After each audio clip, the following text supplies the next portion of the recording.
Today we are going to be going over one-step equations, solving equations. As always, if you have not printed off the video guide at this point, please pause, print that video guide, and then come back because we are going to be doing some examples together today. To get us started, we are going to talk about what an equation actually is. Most of us use equations, we've seen equations, but we definitely don't always know the proper definition. So we're going to talk about that today. At its core, an equation is just a relationship between two amounts.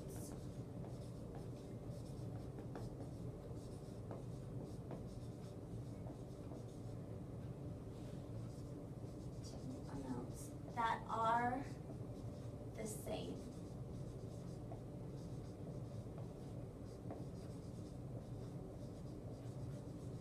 Very simple, okay?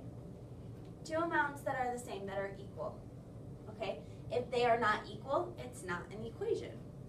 The main thing about an equation is to remember that it must have an equal sign.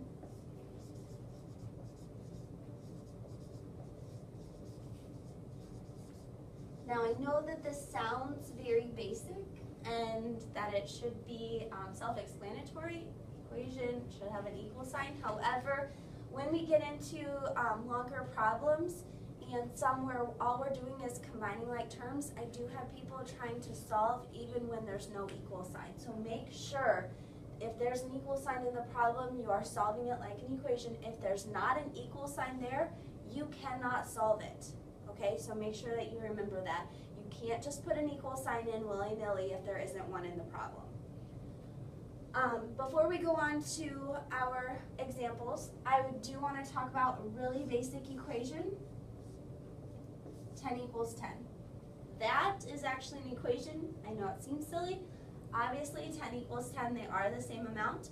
But I want to talk about how equations work. So if I have 10 on one side and it's equal to 10, and I decide, you know what, I don't like 10. I prefer the number 18. So I'm going to add 8 to this side and make it 18. It's more, I just like it better. Now, if I leave the other side exactly the same, I no longer have an equation. Okay, 18 does not equal 10. I think we can all agree with that. So this is no longer an equation. If I want to make it an equation without changing my 18, because remember, I like the 18. If I want to change it, I can do the same thing on the other side. I can add 8. If I do that, 10 plus 8 is 18, and I'm back to having a true equation, two equal amounts. So if you notice, I added 8 to the one side to get the 18 that I wanted. I did the same thing on the other side of the equal sign, and ended up with an equation. Different numbers, but they are still equal, so it's still an equation, it's still true. So this is a key part of equations, okay? And it's written down on your video guide notes. Whatever you do to one side of the equal sign, you must do that to the other side as well, the exact same thing, plus 8, exact same thing, to keep the equation equal, okay? If you don't, like when I did not add 8 over here and I had 10, it's not equal anymore, you don't have an equation, and you're going to be wrong, okay? So make sure that you do that on both sides today. That's going to be our main focus. So we want 18 to equal 18. We don't want to forget that, okay? So let's take a look at some examples.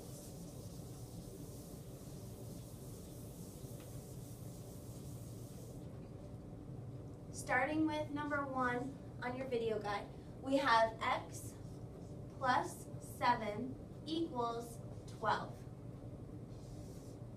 Now, just so you know, I like to draw a line through my equal sign every time I solve an equation. It helps me see those two sides. Remember, whatever you do to one side, you have to do to the other. Okay? So this way, I can see my two sides very clearly. Now the whole goal of solving an equation is to figure out what the letter, it's called a variable, what the variable is equal to. This letter represents a number that I don't know. I'm not sure what it is, so that's why I put x in its place. It means some number plus 7 is equal to 12. And that's our goal, is to figure out what that number would have to be. Okay? Now, to figure out what the number is, we need to get x by itself. If x was alone on the left side of the equal sign, it would be equal to some number on the right side, and then we'd have our answer. But the problem is the 7. The 7 is keeping x from being by itself. I want to cancel that 7 out, make it 0. Okay? So the only way that we can do that is if this is a plus 7, to make a positive 7 0, we would use a negative 7 or a minus 7. Because 7 minus 7 is 0, that's nothing. When it represents nothing, it's gone. We don't even have to write it anymore. 0 is not necessary for this part. So we just cancel out the 7s, they're gone. But whatever I do to one side, I have to do to the other side of the equal sign. 12 minus 7. 12 minus 7 is 5. Now my x is by itself because the 7s have canceled. 12 minus 7 gave us 5. So my answer is x equals 5. Now, I can check this and make sure that I'm correct. Remember up here I said x equals something? I'm going to take out that question mark and I'm going to put 5 there.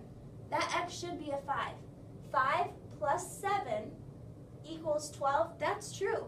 The two sides of my equal sign, the left side and the right side, are now the same amount if x is 5. 5 is the only number that works. So my answer has to be x equals 5. Okay? Let's take a look at another one. Number 2. We have y plus 11 equals 24.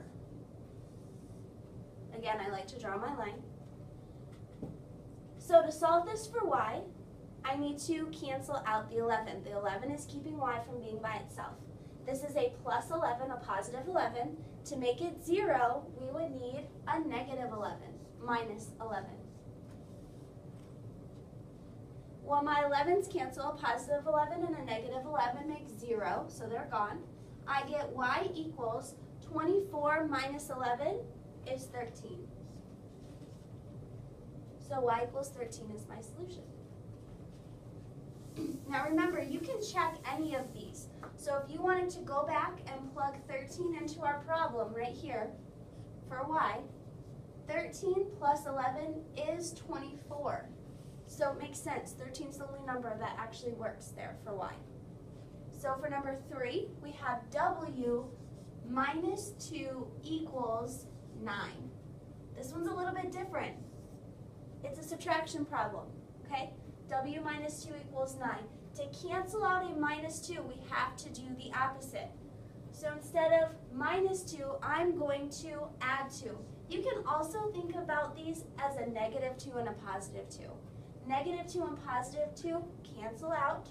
They make 0, so I don't need them anymore. I have to add 2 to the other side as well. Remember, whatever you do to one side, you have to do to the other. My w is left alone on the left-hand side. 9 plus 2 is 11. So my answer is w equals 11. Again, if I check that real quick, 11 minus 2 is 9. I got it right. All right, let's take a look at one more together. Number 4. For number 4, we have m minus 7 equals 16. I want to solve this equation for m, which means I need to cancel out that minus 7. The opposite of subtracting 7 is adding 7. So I'm going to add 7 to both sides. A negative 7 and a positive 7 are 0 when we combine them, so they cancel. I get m equals 16 plus 7 is 23. So m equals 23 is our solution. At this point, there are 4 problems on your video guide that say on your own. That's practice for you to do without me. Pause the tape, go ahead and practice those 4 problems, and then hit play, and I'll be putting up the answers so you can check.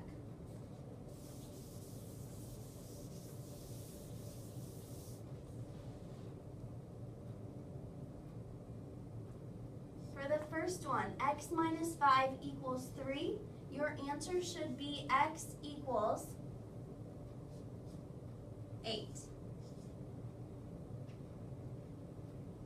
All right, for the next one, we have m plus 12 equals 20. When you solve that, you should get m equals 8. All right, the next problem is y plus 4 equals 13. You should get y equals 9. And last we have w minus 10 equals 18. Your answer should be w equals 28. Now, all the ones that we've talked about so far have been addition and subtraction.